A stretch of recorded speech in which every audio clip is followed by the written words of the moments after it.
Hello everybody and welcome to part 3. Facts. Don't present your opinion and try to pass it off as fact, because this is arrogance, and this is what makes people hate the West. And all Westerners don't think like that. Westerners are very intelligent people. That's why you see Islam is the fastest growing religion in America. But if you want to convict this, No, this is a big fat lie. Muslims all the time they claim that Islam is the fastest growing religion because they sell their religion as if it's a product.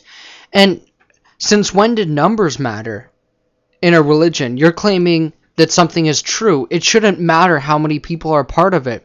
Remember, at one point, there was only a few hundred Muslims fighting in Muhammad's army, and at that time either the pagans or the Christians were the highest number of religious followers in the world. So would that make their religion true because they had higher numbers?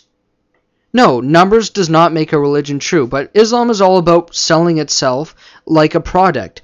You know, Muhammad offered the stupid Bedouin, if you fight for me, you'll get rivers of wine and virgins and slave boys and silk and raised thrones and couches, and the trees will come to you and walk over to you and give you its fruit. The sun won't burn you. And he just offered these dummy people things to get them to fight in his army.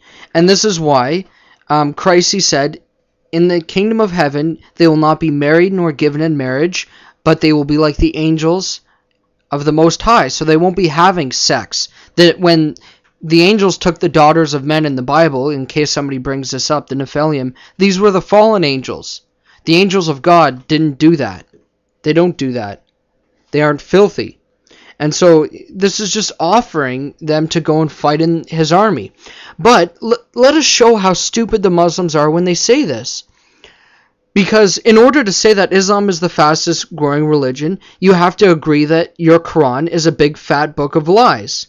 Let me show you guys why. Chapter 3 and verse 55. Behold, Allah said, O Isa, which is Jesus, I will take thee and raise thee to myself and clear thee of the falsehood of those who blaspheme. I will make those who follow thee superior to those who reject faith to the day of resurrection.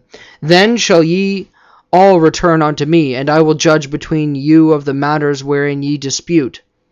So the followers of the Messiah, of Isa, of Jesus, will be superior, will be the superior religion. And so they don't understand their Quran, they don't know it, and they're selling their religion as if it's a product.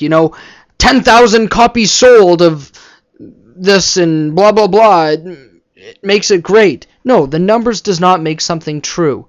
This is appealing to people's carnal desires. Oh, if there's a lot of people in it. But even still, if we want to go with you, there's more Christians. But I would never be so stupid to say that the number of people in a religion makes it true.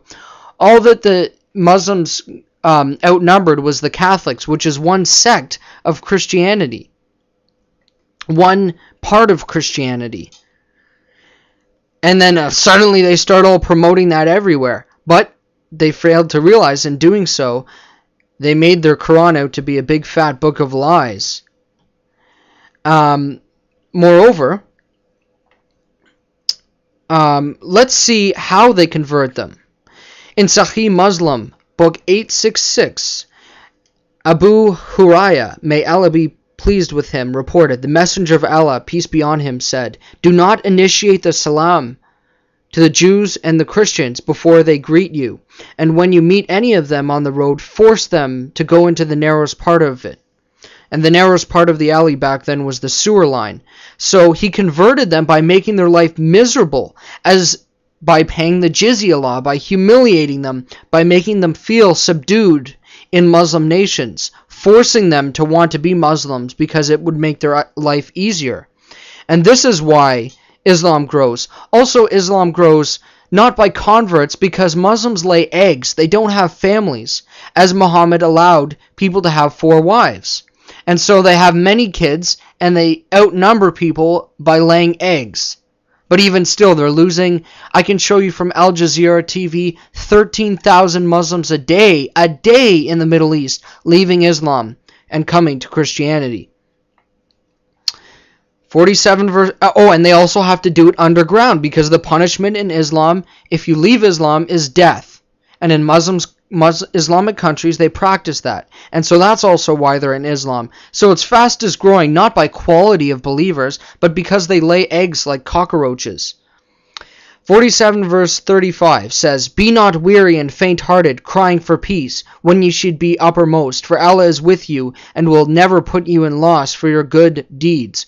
Good deeds is not really good deeds as we see them. It means fighting for Islam. So when you can go with peace with your enemy, when you're superior to them, you're not to go for peace.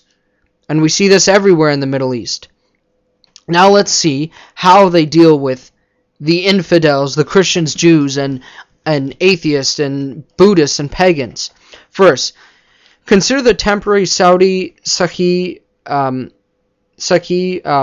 Morku Salam al-Gahami, who served years ago, explained in a sermon the terms in which an Islamic society should tolerate the presence of non-believers in its midst. If the infidels live among the Muslims in accordance with the conditions set out by the Prophet, there is nothing wrong with it, provided they pay the jizya to the Islamic treasury. In Islamic states, other conditions are that they do not renovate a church or a monastery, do not rebuild ones that were destroyed, that they rise when a Muslim wishes to sit, and that they do not initiate Muslims in dress and speech, nor ride horses, nor own swords, nor arm themselves with any kind of weapon, they do not sell wine, do not show the cross, do not ring the church bells. How the infidels, Christians, Jews, and non-Muslims are treated in Islamic states. In the third stage, do not raise their voices during prayer. That they shave their hair in front so as to make them easily identifiable. Do not incite anyone against the Muslims. Do not strike a Muslim. If they violate these conditions, they have no protection. And these are mosque sermons. And so, under the Islamic State, it runs in stages. If the Muslims are the minority, they act peaceful. And they're wonderful people to be around, I suppose. And as 3 verse 28 in Tafsir Ibn Kathir of it says, do not take the Jews and Christians as friends or protectors, for they are only friends and protectors of each other, and they are miserable, and surely Allah does not guide those who are unjust. And Tafsir Ibn Kathir says that you can say hello and be their friends, but in your hearts you curse them, and behind your back you curse them, being a hypocrite. And that's either 3:28 or 5 verse 51. But both are saying the same thing. And so, in the land of the infidels where they live, they don't have the numbers. And so they have to live peacefully among them.